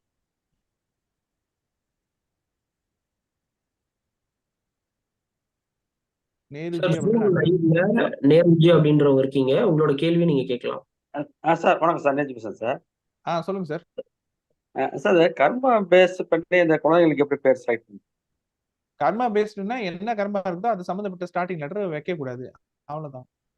ஸ்டார்டிங் சார் லெட்டர் இப்போ அவாய்ட் பண்ணுங்க. சாரதிங்கிற நேமுக்கு ஒரு விளக்கம் சொன்னீங்க. சாரதி எஸ் பாத்தீங்கன்னா பேருக்கான அர்த்தத்தை எல்லாம் உங்களால மாத்த முடியாது சார். ஆ. வெறும் ஸ்டார்டிங் லெட்டர் மட்டும் தான் நமக்கு பிரச்சனை. பேருக்கான அர்த்தம் என்ன வேணாலும் இருந்துட்டு போகுது, நமக்கு என்ன? ஸ்டார்டிங் லெட்டர் மட்டும் பார்த்தா போதும். ஆமா, பேருக்கான அர்த்தத்தை நீங்க எப்படி சார் மாத்த முடியும்? அது மாத்த முடியாது. சாரதினா டிரைவர் தான். ம். இல்ல சண்முகன் சாரதி டிரைவர் சார் ராகு சார், கர்மா. சண்முகன் முருகன் இருக்கு, கார்த்திகேயன் ஒரு இருக்கு. எஸ் வந்து அதான் சார், சண்முகன் இருக்கு, முருகன் இருக்கு, கார்த்திகேயன் இருக்கு, ஓகேங்களா, உமா மகேஸ்வரன் இருக்கு. இது எல்லாமே வந்து அந்தந்த கடவுளுடைய பேர் தானே. அந்த அர்த்தத்தை உங்களால மாத்த முடியாதுல்ல. ஆமா சார், அது மாத்த முடியாது. சண்முகன்னா என்ன? 6 முகம், அதான் சண்முகம். ம். ஆமா சார். ஓகேங்களா. அப்புறம் வந்து தண்டாயுத பாணின்னு இருக்கு. தண்டத்தை ஆயுதமாக பயன்படுத்தி வர்றதுதான் தண்டாயுத பாணி. ம். கரெக்ட்டுங்களா? அப்ப அதுல உங்களுக்கு ஆயுதமும் வந்துருது, தண்டமும் வந்துருது. அப்ப அந்த பேருக்கான அர்த்தத்தை உங்களால மாத்த முடியாதுல்ல. இல்ல அது மாத்த முடியாது. நம்ம கவனிக்க வேண்டியது வேற ஆரம்ப எழுத்து தான். ஆமா, ம். அந்த ஆரம்ப அப்ப அந்த எழுத்து முடிஞ்ச வரைக்கும் அந்த கர்மால இருக்கிறவங்களுக்கு அந்த கர்மா சம்பந்தப்பட்ட ஆரம்ப எழுத்து வராத மாதிரி பாத்துக்கிறது better. சார் இப்ப சாரதி சொல்லுங்க சார், சாரதிங்கிற பேரு ராகு கர்மா வருது, எஸ் வந்து குரு கர்மா இல்லையே. சரி அப்ப 2 இருக்குன்னு எடுத்துக்கலாமா? சார், எஸ்ன்றது ஆரம்ப எழுத்து சார். சாரதின்ற பேரு அதை மட்டும் எடுத்துக்கிட்டா போதும். சாரதின்ற பேர் ராகு கர்மா. அப்ப ஃபேமிலில ராகு கர்மா இருக்குன்னு அர்த்தம். இப்ப நீங்க எஸ்ன்ற பேர்ல எத்தனை இருக்குது? சஞ்சயும் எஸ் தான், சுமித்ராவும் எஸ் தான், சுமதியும் எஸ் தான்,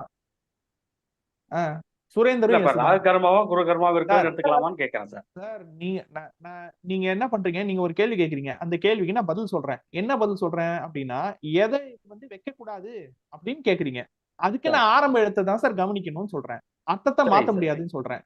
இப்ப நீங்க என்ன பண்றீங்கன்னா, பேரை வச்சு என்ன கர்மா இருக்கு கண்டுபிடிக்கணும்ன்றதுல ஆரம்ப எழுத்து போறீங்க. அப்படி பார்த்தா எல்லா எழுத்தும் தான் கணக்கு. சரி சார், ஓகே சார். அதை ஏன் போட்டு குழப்பறீங்க? ஒரு பேரை வச்சு என்ன கர்மா இருக்குன்னு கண்டுபிடிக்கணும்னா அந்த பேருக்கான அர்த்தத்தை பாருங்க, அவ்வளவுதான், முடிஞ்சு போச்சு. சரி, தேங்க்யூ. நன்றிங்க.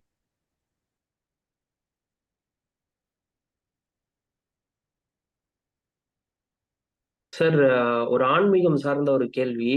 இது ஏன் இவங்க நம்ம கிட்ட முன் வைக்கிறாங்கன்னு தெரியல. பட் இதுக்கு நீங்க கிளாரிபிகேஷன் கொடுங்க. இஷ்ட தெய்வம் மந்திரம் தினம் வந்து 108 முறை சாண்டிங் பண்றேன் சார். டெய்லி கவுண்ட் ஞாபகம் வைத்துக் கொள்ளவில்லை என்றால் அந்த மந்திரம் 6ஆக உருவாகுமா? டெய்லி கவுண்ட ஞாபகத்துல வச்சுக்கலையா?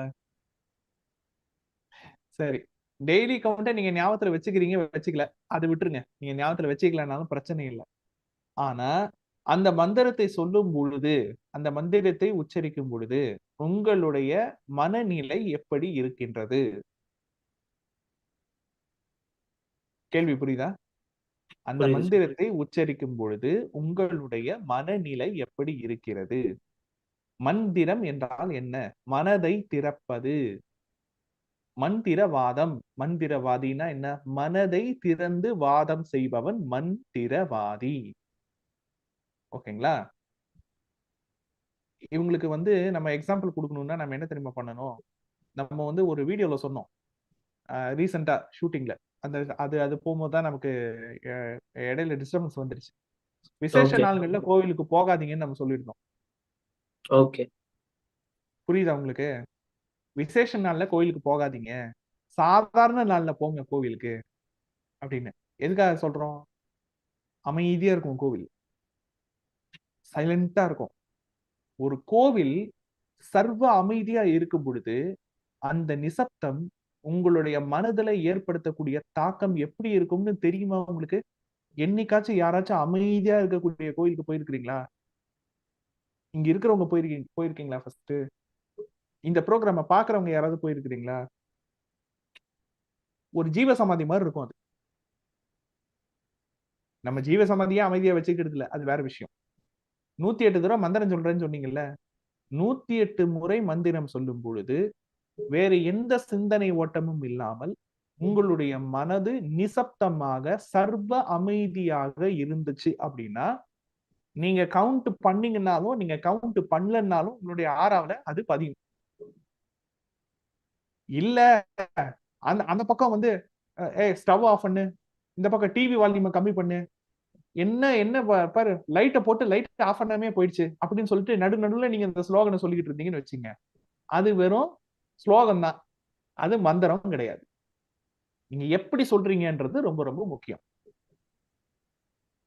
ஓகேங்களா? சரி, இது வந்து உங்களோட அனுபவத்துல நீங்க ஒரு விஷயம் சொல்றீங்க. இதை பார்த்துட்டு இருக்கக்கூடிய அன்பர்கள் தயவு செஞ்சு எனக்கு என்ன மந்திரம், எனக்கு என்ன மந்திரம் அப்படின்னு சொல்லி நீங்க கன்சல்டேஷனுக்கு எல்லாம் கூப்பிடாதீங்க.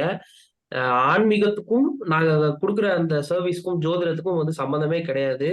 இது வந்து ஆமா எங்களோட அனுபவத்துல, சாரோட அனுபவத்துல அவருக்கு தெரிஞ்ச விஷயத்த சொல்றாரு. இது ஏத்துக்கிட்டா ஏத்துக்குவாங்க, இல்லைன்னா விட்டுட்டு போயிடுங்க.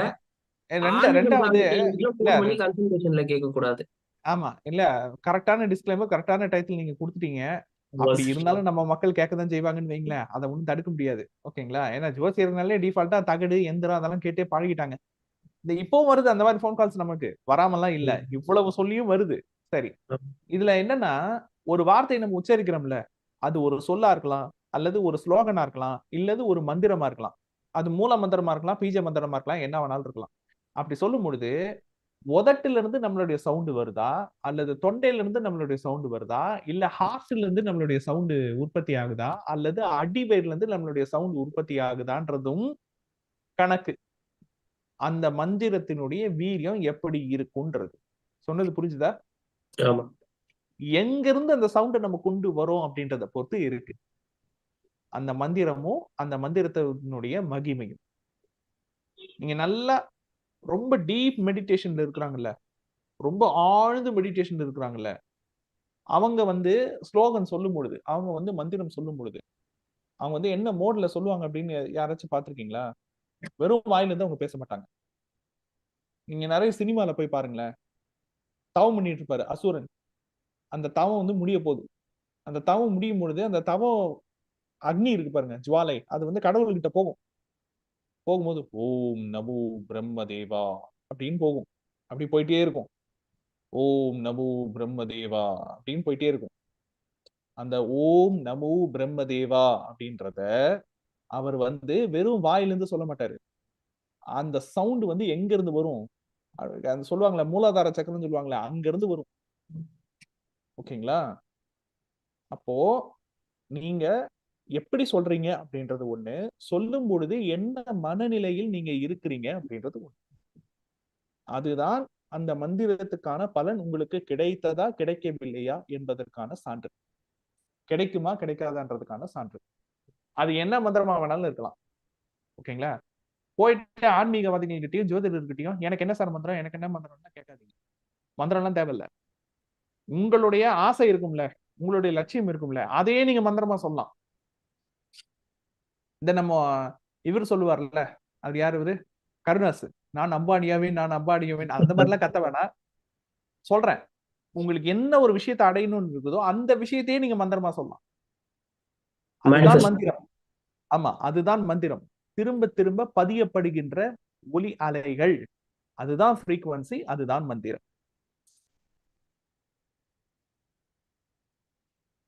அருமை சார்.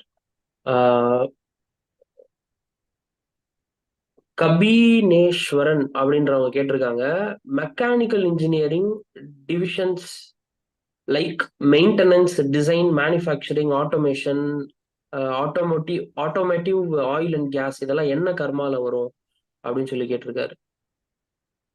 செவ்வாய் கர்மா சனி கர்மா காம்பினேஷன். அவர் வந்து அப்படியே அந்த துறையில இருக்க எல்லா டிவிஷனையும் போட்டாரு சார். டிவிஷனையும் போட்டு எக்ஸ்பிளனேஷன் கேட்கிறாரு. மெயின்டெனன்ஸ், டெஸ்டிங், குவாலிட்டி கண்ட்ரோல், இதெல்லாம் சனி கர்மா இல்லாம நடக்கவே நடக்காது. என்ன ஜாப் போலாம் பாலமுருகன் அப்படின்றவர் கேட்டிருக்காரு. ஓகே. 6th house சூரியன், புதன் Rahu Pooram 4th place and sixth house வந்து அதிபதி சூரியனா? ஆமா ஓகே. 6ஆம் அதிபதி சூரியன் அப்படின்னா இப்ப ஒரு மீன லக்னம். ஓகே. ஆமா சூரியனும் குருவும் எங்க இருக்காங்க? எந்த வீட்டுல, எந்த நட்சத்திரத்துல? சூரியன் புதன் ராகு இன் பூரம். பூரம்ல. சரி, ஓகே. ஆஹ் குரு புதன் பூரத்துல, குரு குரு பூரம்ல. புதன் புதன் புதன் பூரம்ல, குரு. குரு பத்தி அவர் போடல சார். ஓகே. சிவில் இன்ஜினியரிங் சம்பந்தப்பட்ட ஜாபுக்கு தாராளமா போலாம். ஆர்கிடெக்சர், இந்த கட்டடத்துக்கு வரைபடங்களை டிசைன் பண்றாங்க இல்லையா, அது சம்பந்தப்பட்ட ஜாப் அவர் தாராளமா எடுக்கலாம். ஓகேங்களா? அப்படி இல்லைன்னா பிசிக்கல் ட்ரைனிங் எல்லாம் பண்றாங்களா, பிடி மாஸ்டர், ஸ்போர்ட்ஸ் ட்ரைனிங் அதெல்லாம் கொடுப்பாங்க இல்லையா, அது சம்பந்தப்பட்ட ஃபீல்டை சூஸ் பண்ணி அது சம்பந்தப்பட்ட ஜாபுக்கு அவர் போகலாம். அக்ஷயா அப்படின்றவங்க கேட்டிருக்காங்க, எந்த துறை சார்ந்து வேலைக்கு போகலாம் அப்படின்றது அவங்களோட கேள்வி. மகர லக்னம் உத்திராடம். இதெல்லாம் படிச்சு முடிக்கிறதுக்கு முன்னாடி கேட்கறது கிடையாது. எல்லாம் படிச்சு எல்லாம் முடிச்சிட்டதுக்கு அப்புறமா எந்த துறை சார்ந்து வேலைக்கு போலாம்னா, நான் ஒரு துறை சொல்லுவேன். அந்த துறை நீங்க படிச்சதுக்கு அதுக்கு சம்பந்தமே இல்லாத மாதிரி இருக்கும். பரவாயில்லையா? சரி, ஓகே, சொல்லுங்க. மகர லக்னம் என்னதுங்க? வயது 26ஆ? 26. சரி, சொல்லுங்க. மகர லக்னம் லக்னப்புள்ளி வந்து உத்திராடம். ஓகே. 6ஆம் வீட்டு புதன் 10ஆம் வீட்டில் சித்திரையில் சூரியனுடன் உள்ளது. சரி, சித்திரையில சூரியனோடு உள்ளது. அப்புறம் 10ஆம் அதிபதி சுக்கிரன் எங்க இருக்கிறாரு? சுக்கிரன் எங்க அப்படின்றத அவங்க மென்ஷன் பண்ணல சார். 12ஆம் வகுப்பு தான் முடித்துள்ளேன். 12ஆம் வகுப்பு தான் முடித்துள்ளேன். ஓகே. சூரியன் வந்து அதான் புதன் வந்து எந்த நட்சத்திரத்துல இருக்காரு? 6ஆம் அதிபதி புதன் சித்திரையில. சித்திரையில இருக்காரு சார் 10ஆம் வீட்டுல. சித்திரையில இருக்காரு. தாராளமா டெய்லரிங் பிராக்டிஸ் பண்ணலாம். தாராளமா எம்ப்ராய்டரி கத்துக்கலாம். தாராளமா பியூட்டிஷியன் சம்பந்தப்பட்ட படிப்பு தாராளமா படிக்கலாம். அதையும் தாராளமா பிராக்டிஸ் பண்ணலாம். பர்த் டைம் ரெக்டிஃபிகேஷன் பண்ணாம ஹாரோஸ்கோப் கரெக்டா இல்லையான்னு தெரியாத சுச்சுவேஷன்ல லைவ்ல கொடுக்கக்கூடிய கைடன்ஸ் தப்பா போக வாய்ப்பு இருக்கா? தாராளமா தப்பா போக வாய்ப்பு இருக்கு. அதுக்காக என்ன பண்ண முடியும்? ஒவ்வொருத்தருக்கும் வந்து லைவ்ல கொடுக்கக்கூடிய ஜாதகம்லாம் உங்க அப்பா சைடு என்னமா நடந்திருக்கு, அம்மா சைடு என்னமா நடந்திருக்குன்னு உட்காந்துட்டு ஒவ்வொருத்தருக்கும் வந்து 10 நிமிஷம் 20 நிமிஷம் உட்காந்து கேள்வி கேட்டுட்டு இருக்கணுமா நானு? சரி, அப்படி கேள்வி கேட்டா நான் ஒருத்தருக்கு தான் பார்க்க முடியும். வேற எத்தனை பேத்துக்கு பார்க்க முடியும்? சரி, அதெல்லாம் கூட விடுங்க. இப்ப அவர் கேட்ட கேள்விக்கே இப்ப நான் வரேன். இப்போ கெரியர் கைடன்ஸ் கேக்குறாங்க. கெரியர் கைடன்ஸ் கேட்கும் போது என்ன பண்ணுவாங்க? சில குறிப்பிட்ட தகவல் தான் பதிவாங்க. என்ன பதிவாங்க? 6ஆம் அதிபதி எங்க இருக்கிறாங்க, 10ஆம் அதிபதி எங்க இருக்கிறாங்க, எந்த பாவத்தோட சம்பந்தப்பட்டிருக்காங்கன்னு சொல்லிட்டு பதிகிறாங்க. அது இல்லாம அவங்க ஜாதகத்துல 6ஆம் வீட்டுல வேற ஏதாச்சும் பிளானட்ஸ் உட்கார்ந்து இருக்கலாம், வேற ஏதாவது கிரகம் இருக்கலாம், 10ஆம் வீட்டுல வேற ஏதாவது கிரகம் இருக்கலாம், அது அவங்க சொல்லாம கூட இருக்கலாம். அப்போ அவங்களுக்கு கெரியர் சாய்ஸ் இன்னும் நிறைய தானே இருக்கும். ஆமா தானே சார்? லைவ்ல பேசுறதுக்கும் ஒரு கன்சல்டேஷன்ல பேசுறதுக்குமான அடிப்படை வித்தியாசம் கூட தெரியாத காமன் சென்ஸ் இல்லாத நபரை நீங்கெல்லாம், உங்களை எல்லாம் யார் கூப்பிட்டது முதல்ல லைவுக்கு? முதல்ல கொஞ்சம் காமன் சென்ஸை வளர்த்துக்குங்க. அதுக்கப்புறமா கேள்வி கேளுங்க. அண்ட் நம்ம லைவ் பண்றதே வந்து நம்மளோட சப்ஜெக்ட் பத்தின அவேர்னஸ வெளியே வந்து நம்ம சொல்றதுக்கு தான் தவிர்த்து உட்கார்ந்து வந்து ஒரு கன்சல்டேஷன்ல பேசுற அந்த ப்ராசஸ் ஒரு 10 to 15 நிமிஷம் ஆகும். குறைஞ்சது ஒரு கன்சல்டேஷன் 10 to 15 மினிட்ஸ், அதிகபட்சம் 20 மினிட்ஸ். அந்த கன்சல்டேஷன்ல பேசுற விஷயத்த போய் லைவ்ல பேசிட்டு இருக்க முடியுமா? இன்ஸ்டன்டா நம்ம பதில் சொல்லிட்டு இருக்கோம். முதல்ல இன்ஸ்டன்டா எப்படிப்பா அவர் பதில் சொல்றாருன்றது இல்ல, குறை சொல்றதுக்கு மட்டும் கரெக்டா வந்து உட்கார்ந்துருங்க. எங்க இருந்தாலும் தேடி இந்த குறையெல்லாம் உட்காந்து குரு பயிற்சி சனி பயிற்சி உட்காந்து சொல்லிட்டு இருக்காங்களே, ஏன் அங்க போய் உட்காந்து பேசுறது? அங்க பேசுறதுக்குலாம் திராணி கிடையாது உங்களுக்கு எல்லாம். அண்ட் ஒரு சரியான புரிதல் இல்லாம கேட்டாருன்னு நினைக்கிறேன் சார். நம்மகிட்ட கன்சல்டேஷன் வரவங்களே நம்ம சொல்றதை அப்படியே போய் உடனே செஞ்சுறது கிடையாது. புரிதல் இருக்குன்னா அதுக்கு கொஞ்சமாவது அறிவு இருக்கணும், காமன் சென்ஸ்ன்றது கொஞ்சமாவது இருக்கணும். எதுவுமே இல்லாம வந்து லைவுக்கு வந்து இஷ்டத்துக்கு வந்து கேட்டுட்டு இருந்தா அது புரிதல்லாம் கிடையாது. அதுக்கு பேர் என்ன தெரியுங்களா? இந்த குசும்புன்னு சொல்லுவாங்கல்ல. அது என்னன்னா, இத்தனை பேத்துக்கு நீங்க லைவ்ல சொல்றீங்களே, அப்போ இதெல்லாம் வந்து ஜாதகம்லாம் செக் பண்ணாம நீங்க சொல்றீங்களே, அப்ப நீங்க சொல்றதெல்லாம் தப்பாகுமே பபாவ் அப்படிம்பாங்க தெரியுங்களா? அந்த மாதிரி அது. அந்த போற போக்குல சில பேர் எந்தா கொளுத்தி இப்படி போடுவாங்க தெரியுமா? குச்சி இப்படி கொளுத்தி போட்டு போவாங்க தெரியுமா? அந்த மாதிரி கேஸுங்களா? Sir, what karma required for in medicine, detective agents and for chess players? Detective ஏஜென்ட்டுக்கு கண்டிப்பா சனிக்கிழமை புதன்கிழமை ராகுகர்மா இருக்கு. ஓகேங்களா? செஸ் பிளேயர் அதுக்கும் உங்களுக்கு வந்து புதன்கிழமை செவ்வாய்க்கிழமை இருக்கு. Criminology in medicine sir. Criminology criminology மெடிசனா? ஆமா, கிரிமினாலஜி இன் மெடிசன். மெடிசன்னா ஃபாரன்சிக் சயின்ஸா? அது ஒரு மாதிரி கேட்டிருக்காங்க, எனக்கும் புரியல சார். கிரிமினாலஜி நானும் கேள்விப்பட்டதில்ல.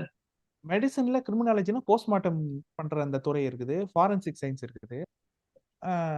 யாராச்சும் விக்டிம் பாதிக்கப்பட்டாங்கன்னா அந்த விக்டிம் வந்து செக் பண்றதுன்னு இருக்குது.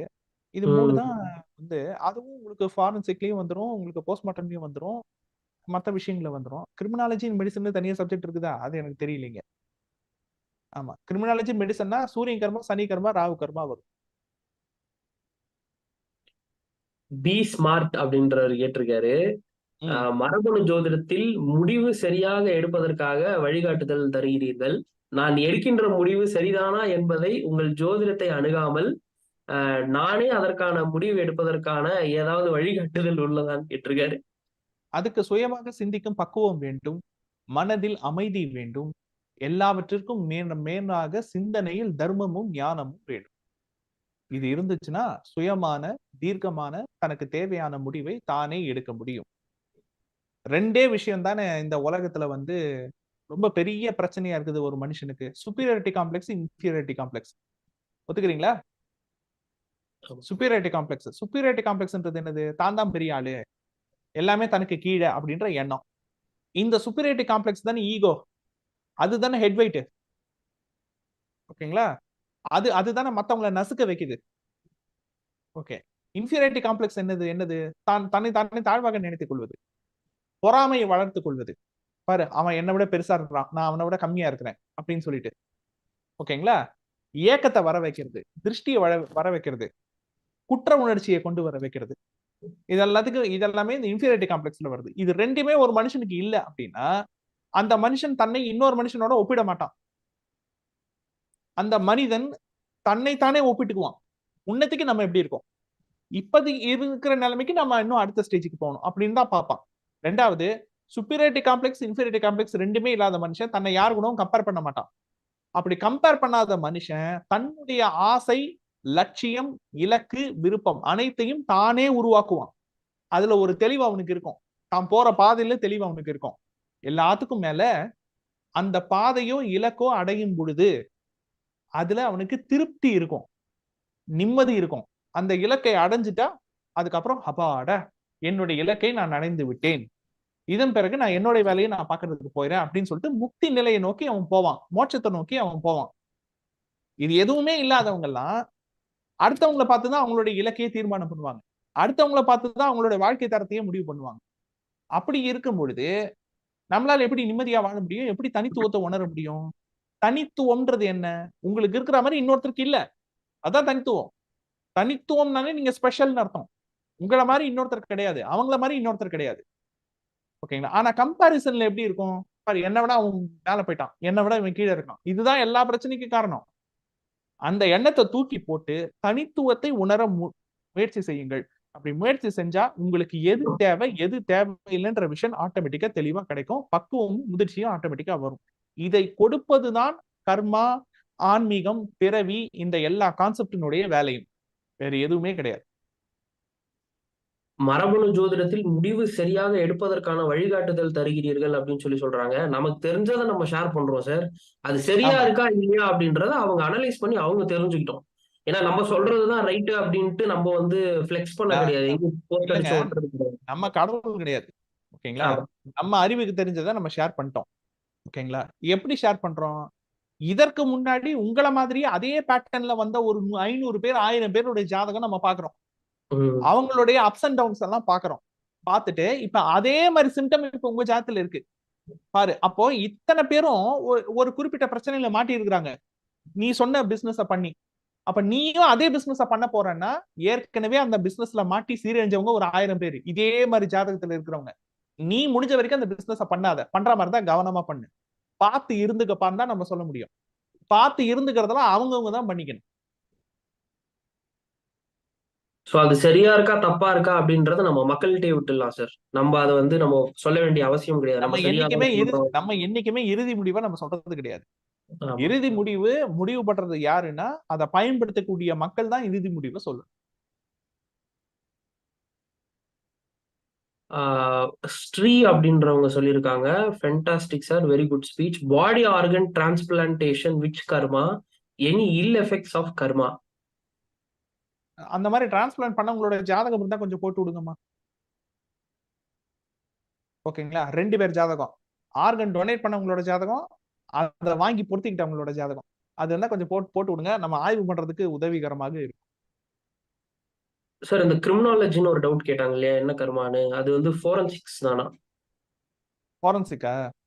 ஆமா. அதான் சூரியன் கர்மா, சனி கர்மா, புதன் கர்மா, அல்லது சூரியன் கர்மா, சனி கர்மா, ராகு கர்மா. சுவாமிநாதன் பழனிசாமி அப்படின்றவங்க கேட்டிருக்காங்க, what career will be suitable அப்படின்றது கேட்டிருக்காங்க. ம். அனுஷம் லக்னம் in Avittam, Saturn in Ayilyam, Rahu in Chithirai 10th house, Rahu in Chithirai 10th house, Venus in Sadayam, mercury இன் பூராடம். லக்னம் மனுஷமா? ஆமா சிம்மத்துல ராகுவா? ஆமா சார். ராகு இன் சித்ரா 10th ஹவுஸ். ஏங்க லக்னம் விரிச்சு கொண்டாங்க, அப்புறம் எப்படி ராகு வந்து சித்திரைன்றது எப்படி 10th ஹவுஸ் ஆகும்? சித்திரைனா 11th ஹவுஸ் 12th ஹவுஸ் தானே? ஆமா 11th ஹவுஸ் 12th ஹவுஸ் தான். இங்க ஏதோ தப்பா கொடுத்திருக்காங்க. ஏதோ தப்பா கொடுத்திருக்காங்க. கரெக்டா கொடுக்கணும். கரெக்டா கொடுத்தாதான் சொல்ல முடியும். Adapted Sun and biological parents karma and வளர்ப்பு பேரண்ட்ஸ் கர்மா ரெண்டும் இருக்குமான்னு சொல்லி கேக்குறாங்க. அடாப்டட் சன் கர்மா அது டிஃபரன்ஸ் இருக்குமான்னு கேக்குறாங்கன்னு நினைக்கிறேன். டிஃபரன்ஸ்னு இல்ல. அடாப்டட் சனுக்கு வந்து 4, 5, 8, 1, 9, 10. ஓகேங்களா? இந்த பாவ தொடர்பு. அப்படி இல்லைன்னா அடாப்டட் சனுக்கு வந்து பாத்தீங்கன்னாக்க லக்ன பாவம் 8ஆம் பாவம், 1ஆம் பாவம் 8ஆம் பாவம், அது கூட சூரியன் சந்திரன் செவ்வாய். ஒரு அடாப்டட் சனுக்கு பாத்தீங்கன்னா லக்ன புள்ளி, லக்னாதிபதி, 8ஆம் அதிபதி, மிருக சீரிஷ ஹஸ்தம் உத்திராட நட்சத்திரத்துல. இந்த 3 கேட்டகரிக்குள்ளதான் வரும். என்னென்ன கேட்டகரி சொன்னேன்? 4, 5, 8, 1, 9, 10. இது அடாப்டட் சன். ஓகேங்களா? சரி, 2வது காம்பினேஷன் என்ன? 1ஆம் பாவம் 8ஆம் பாவம், அந்த 2 பாவத்துல சூரியன் சந்திரன் செவ்வாய், அல்லது அந்த 1ஆம் அதிபதி 8ஆம் அதிபதி கூட சூரியனும் சந்திரனும் செவ்வாய். 3வது காம்பினேஷன் லக்ன புள்ளி, லக்னாதிபதி அல்லது 8ஆம் அதிபதி மிருக சீரிஷம் ஹஸ்தம் உத்திராட நட்சத்திரத்துல.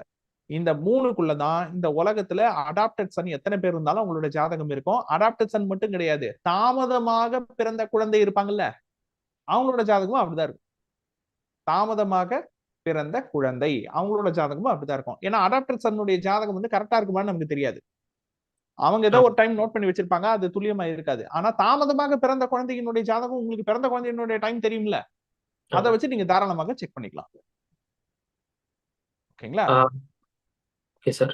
செந்தில் சதாசிவம் அப்படின்றவங்க கேட்டிருக்காங்க, என்ன ஓன் பிசினஸ் பண்ணலாம், அதுக்கு வந்து சஜஷன் சொல்லுங்க அப்படின்ற மாதிரி கேட்டிருக்காங்க. மகர லக்னம், திருவோணம் ஸ்டார், 6th பாவ அதிபதி புதன் கன்னி சித்திரையில இருக்கு.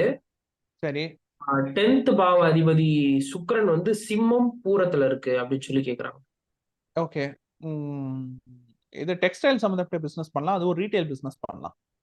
டெக்ஸ்டைல் பிசினஸ், ரீட்டைல் பிசினஸ் தாராளமாக பண்ணலாம்.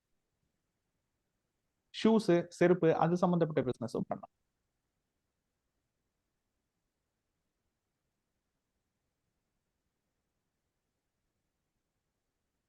சார் இப்போ நீங்க வந்து பிஹெச்டி பண்ணிக்கிட்டு இருக்கீங்க, மரபணு ஜோதிடம் சார்ந்து நீங்க பண்றீங்க அப்படின்னு சொல்லி நான் நினைக்கிறேன். மரபணு ஜோதிடத்தை தான் நீங்க வந்து ஃபர்தரா பிஹெச்டி லெவல்ல கொண்டு போக போறீங்கன்னு நினைக்கிறேன்.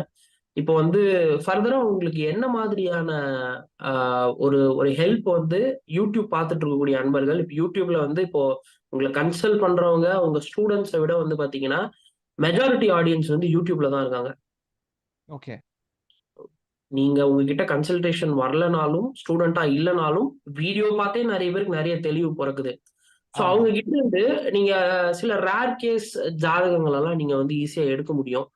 ஸோ அந்த மாதிரி பிஹெச்டிக்கு ஹெல்ப் பண்ற மாதிரி ஏதாவது இருந்தா நம்ம ஆடியன்ஸ்ட்டு நீங்க வந்து கேட்கலாம் சார். ரேர் கேஸ் ஜாதகங்களா இருக்கட்டும். இப்ப நீங்க சொன்ன இந்த ஆர்கன் டிரான்ஸ்பிளான்டேஷன் இருக்குல்ல, அது சம்பந்தப்பட்ட ஜாதகங்கள் இருந்தா தாராளமாக அனுப்பி வைக்கலாம். ஒண்ணு. ஆஹ் அது அது மட்டும் இல்லாம குடும்ப ஜாதகங்களா இருந்துச்சுன்னா அனுப்பி வைக்கலாம். குடும்ப ஜாதகங்கள், அப்பா அம்மா 2 குழந்தைங்க இருப்பாங்க இல்லையா, முடிஞ்சா தாத்தா பாட்டிக்கு ஜாதகம் இருந்துச்சுன்னா, இல்லைன்னா அப்பா அம்மா குழந்தைங்க அவங்களோட ஜாதகம் இருந்தா அனுப்பி வைக்கலாம். அது வந்து அப்புறம் விதவிதமான தொழில்கள் இருக்கும்ல, வேற வேற ஆமா. துறை, வேற வேற தொழில் பண்ணுவாங்க இல்லையா, அவங்களோட தொழிலை மென்ஷன் பண்ணி அவங்களோட பர்த் டீடைல்ஸ் அனுப்பி வைக்கலாம். அந்த மாதிரி யாருக்காச்சும் தீசிஸ்க்காக ஜாதகம் அனுப்பணும், ரெஃபரன்ஸ்க்காக ஜாதகம் அனுப்பணும்னு உங்களுக்கு தோணுச்சு, அந்த மாதிரி தீசிஸ்க்காக ஜாதகம் அனுப்பணும்னு உங்களுக்கு வந்து தோணுச்சு அப்படின்னா, நீங்க அனுப்ப வேண்டிய வாட்ஸ்அப் நம்பர் 9840509661. 9840509661. இதுல வந்து 3 விதமாக நீங்க ஜாதகம் அனுப்பலாம். எப்படின்னா, தனிப்பட்டு உங்களுடைய தொழிலை சொல்லி, உங்களுடைய ப்ரொஃபஷனை சொல்லி, உங்களுடைய பர்த் டீடைல்ஸ் அனுப்பலாம். கட்டம்லாம் அனுப்பணும்னு அவசியம் இல்லை, வெறும் பர்த் டீடைல்ஸ் மட்டும்.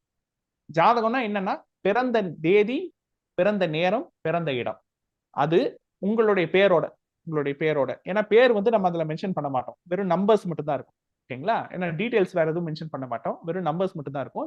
வெறும் கட்டம் மட்டும் தான் இருக்கும், வேற எதுவும் கிடையாது. உங்களுடைய பேரு பிளஸ் நீங்க பண்ணக்கூடிய தொழில், இது தனிப்பட்ட ஜாதகத்துக்கு சொல்லி அவங்களுடைய டேட் ஆஃப் பர்த், டைம், பிளேஸ அனுப்பலாம்.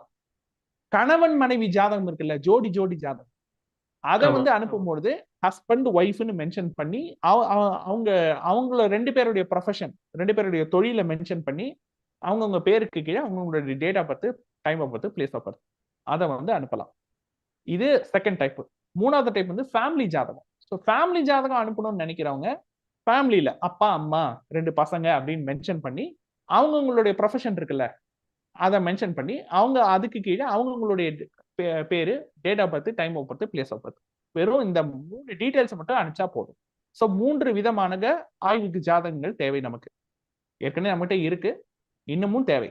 எப்படி தேவை அப்படின்னா, தனிப்பட்ட ஜாதகம், தொழிலை பேஸ் பண்ணி, ஓகேங்களா, அப்புறம் திருமண கொடுப்பனைக்காக கணவன் மனைவியினுடைய ஜாதகம், குடும்ப ஜாதகங்கள், ஓகேங்களா, பிறப்பு ஜாதகத்தை செக் பண்றதுக்கு ஃபேமிலியோட ஹாரோஸ்கோப்ஸ், அந்த டிஎன்ஏ கனெக்டிவிட்டி நம்ம சொல்றோம் இல்லையா, அது வந்து ஊர்ஜிதப்படுத்துறதுக்கு குடும்ப ஹாரோஸ்கோப்ஸ்.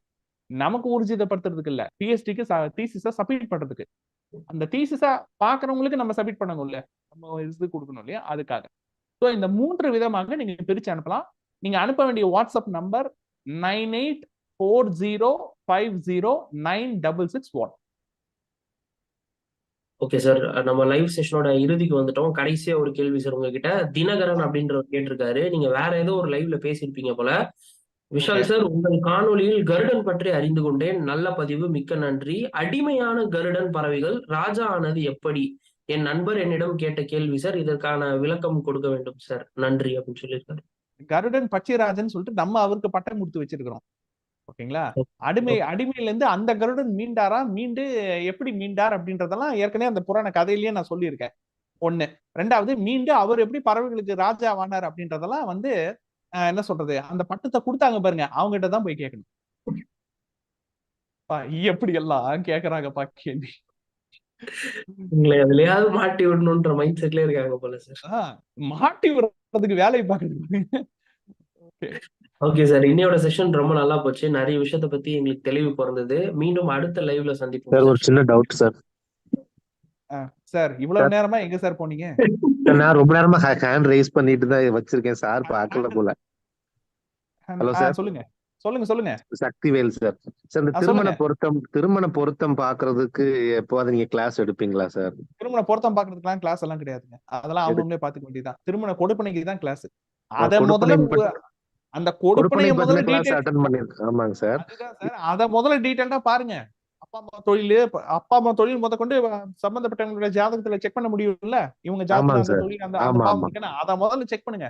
செக் பண்ணிட்டு திருமண பொருத்தத்துக்கு நீங்க பாரம்பரிய ஜோதிடத்துல அதுக்குன்னு புக்ஸ் எல்லாம் இருக்கு, ஓகேங்களா. ஜாதகத்தை வச்சு எப்படி பொருத்தம் பாக்குறதுக்குன்னு அதையே நீங்க ரெஃபர் பண்ணிக்கலாம், ஓகேங்களா. நான் நட்சத்திர பொருத்தத்துக்கு முக்கியத்துவம் கொடுக்குற ஆள் கிடையாது, ஜாதக பொருத்தம் பாருங்க போதும், சரிங்களா. Okay, thank you. ஓகே சார், நன்றி சார். ஓகே சார், இன்னையோட செஷன் ரொம்ப நல்லா போச்சு. லைவ்ல வந்து இணைஞ்ச எல்லாருக்குமே நன்றி. மீண்டும் அடுத்த லைவ்ல சந்திப்போம் சார். நன்றிங்க. நன்றி சார். நன்றி.